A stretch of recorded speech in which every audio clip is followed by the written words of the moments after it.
Bismillahirrahmanirrahim. Assalamualaikum warahmatullahi wabarakatuh. Perkenalkan, nama saya Zain Ilman. Saya dari kelas 1B Tadris IPS, NIM 1221 1412 720. UAS pengantar sejarah, dosen pengampu Bapak Nurdiansa MPD. Di sini saya akan menjelaskan atau menguraikan hasil pendapat saya dari soal yang telah diberikan oleh Bapak. Baiklah, saya akan menjelaskan isi dari soal pertama yang telah diberikan oleh Bapak. Yang soal pertama, coba saudara jelaskan dan uraikan tentang gelombang revolusi di Indonesia sampai tahun 1949. Revolusi Kemerdekaan 1945 sampai 1949 adalah salah satu periode terpenting dalam perjalanan sejarah bangsa Indonesia. Periode ini dimulai dari kekalahan bala tentara Jepang terhadap sekutu, proklamasi kemerdekaan, hingga perlawanan terhadap pendudukan Nica yang memboncengi sekutu. Baik perlawanan melalui jalur fisik, di dalamnya dibahas revolusi kemerdekaan 1949 sampai 1950 yang secara detail mengulas dalam beberapa bab, yaitu 1. Proklamasi kemerdekaan, perjuangan merebut dan menegakkan kedaulatan. Perjuangan diplomasi mempertahankan kemerdekaan. Pada periode ini terjadi sebuah konflik bersenjata dan pertentangan diplomasi antara Republik Indonesia yang baru lahir melawan Kerajaan Belanda yang dibantu oleh pihak sekutu, diwakili oleh Inggris. Rangkaian peristiwa ini terjadi dari proklamasi kemerdekaan, proklamasi Indonesia pada tanggal 17 Agustus 1945 hingga pengakuan kemerdekaan Indonesia oleh Kerajaan Belanda pada tanggal 29 Desember 1949. Meskipun demikian, gerakan revolusi itu sendiri telah dimulai pada tahun 1908 yang saat ini diperingati sebagai tahun dimulainya kebangkitan nasional Indonesia selama sekitar 4 tahun. Beberapa peristiwa berdarah terjadi secara sporadis. Selain itu, terdapat pula pertikaian politik serta 2 investasi internasional dalam peristiwa ini. Pasukan Belanda hanya mampu menguasai kota-kota besar di Pulau Jawa dan Pulau Sumatera, tetapi gagal mengambil alih kendali di desa dan daerah pinggiran. Karena sengitnya perlawanan bersenjata serta perjuangan diplomatik, Belanda berhasil dibuat tertekan untuk mengakui kemerdekaan Indonesia. Revolusi ini berujung pada berakhirnya pemerintahan kolonial Hindia Belanda dan mengakibatkan perubahan struktur sosial di Indonesia. Kekuasaan raja-raja mulai dikurangi atau dihilangkan. Peristiwa ini dikenal dengan revolusi sosial yang terjadi di beberapa bagian di Pulau Sumatera. Baiklah, saya akan menjelaskan pertanyaan kedua. Yang soal kedua, jelaskan apa yang Anda ketahui tentang modernisasi serta bagaimana peranan Muhammadiyah sebagai gerakan Islam berkemajuan di era modern. Modernisasi adalah suatu proses perubahan dari keadaan tradisional menuju masyarakat yang lebih maju atau disebut juga dengan modern atau masa kini. Proses tersebut merupakan pergeseran sikap dan mentalitas sebagai masyarakat untuk dapat hidup sesuai dengan tuntutan masa kini. Peranan Muhammadiyah sebagai gerakan Islam berkemajuan di era modern yang sangat banyak manfaat bagi umat Islam khususnya dan masyarakat luas pada umumnya. Peranan Muhammadiyah dalam gerakan Islam berkemajuan berani mengeluarkan pikiran yang sehat dan murni dengan dasar Al-Quran dan hadis. Istilah Islam berkemajuan itu dengan mengembangkan etos dari surat Al-Nas bukan sekedar berbicara tentang kewajiban menyantuni orang-orang miskin, tetapi juga berkewajiban berproses untuk membentuk peradaban utama. Muhammadiyah merupakan gerakan pencerahan menuju Indonesia berkemajuan. Konsep-konsep Islam berkemajuan di era moden ini adalah merupakan respon dan fenomena yang ada, yaitu globalisasi, terutama kebudayaan baik dalam bentuk Arabisasi ataupun westernisasi. Dengan mengembangkan kemampuan akal Muhammadiyah berinovasi dalam mengembangkan dakwah dan program yang nyatanya untuk menegakkan citra Islam di masyarakat, seperti Muhammadiyah membangun banyak rumah sakit, panti sosial dan lain-lainnya, dan upaya menerapkan konsep Islam yang kosmopolitan. Baiklah, kita masuki materi yang ketiga, yang soalnya uraikan faktor-faktor pendorong pemerintahan Soekarno untuk mengganti sistem politik demokrasi parlementer menjadi demokrasi terpimpin. Faktor pendorong digantinya demokrasi parlementer menjadi demokrasi terpimpin ialah buruknya pelaksanaan demokrasi parlementer atau demokrasi liberal di Indonesia sebelum tahun 1959. Diangkat aparatur negara yang mengakibatkan rencana pembangunan negara terhambat. Kinerja Badan Konstituante yang tidak becus dalam menyusun undang-undang dasar baru. Hal tersebut terjadi karena hal sepele dan kekanak-kanakan, yaitu tidak adanya kesepakatan bersama akibat perbedaan kepentingan.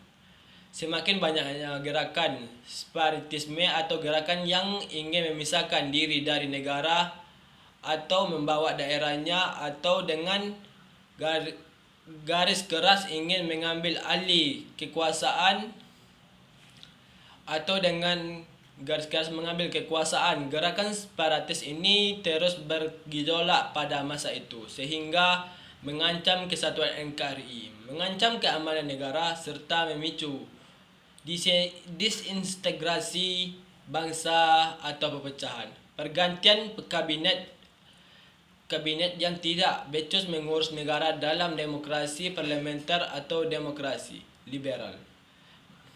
Belum selesai kerjaan, kabinet diganti kerjaan tidak terrelansi, persaingan yang tidak benar atau partai politik parpol. Hal ini memicu kebencian, pertengkaran dalam bangsa negara Indonesia. Baiklah, saya akan menjelaskan soal nomor 4, yang soalnya jelaskan dan uraikanlah kebijakan-kebijakan pemerintah pada masa Orde Lama dan Orde Baru dalam bidang politik dan ekonomi, dan permasalahan terkait dengan demokrasi Indonesia di kala itu. Kebijakan politik dalam negeri atau pada masa Orde Baru. Yang pertama, pelaksanaan pemilu 1971. Pemilu yang sudah diatur melalui SI MPR 1967 yang menetapkan pemilu akan dilaksanakan pada tahun 1971 ini berbeda dengan pemilu pada tahun 1955 atau pada era Orde Revolusi Orde Lama. Yang kedua, penyederhanaan partai politik.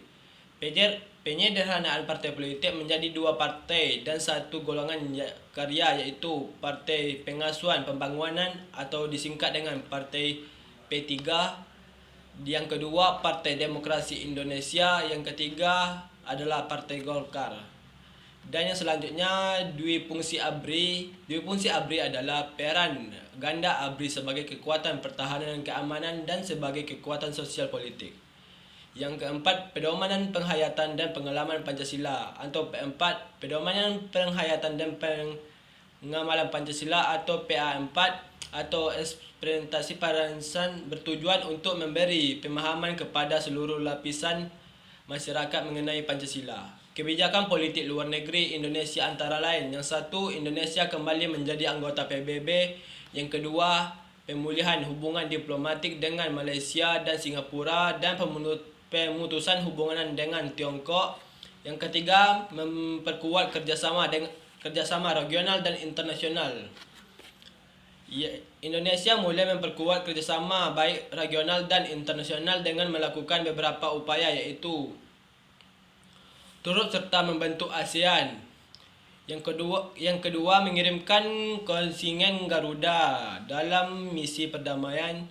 Yang ketiga ikut berperan dalam KTT non-blok. Yang keempat berperan dalam organisasi konferensi atau OKI.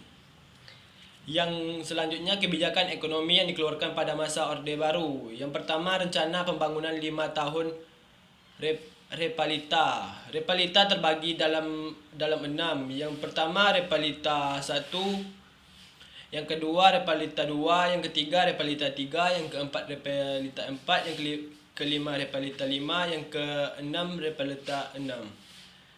Revolusi Hijau. Revolusi Hijau dasarnya adalah suatu perubahan secara bercocok tanam dari cara tradisional ke cara modern. Untuk meningkatkan produk pertanian umumnya dilakukan 4 usaha pokok yang terdiri dari 1.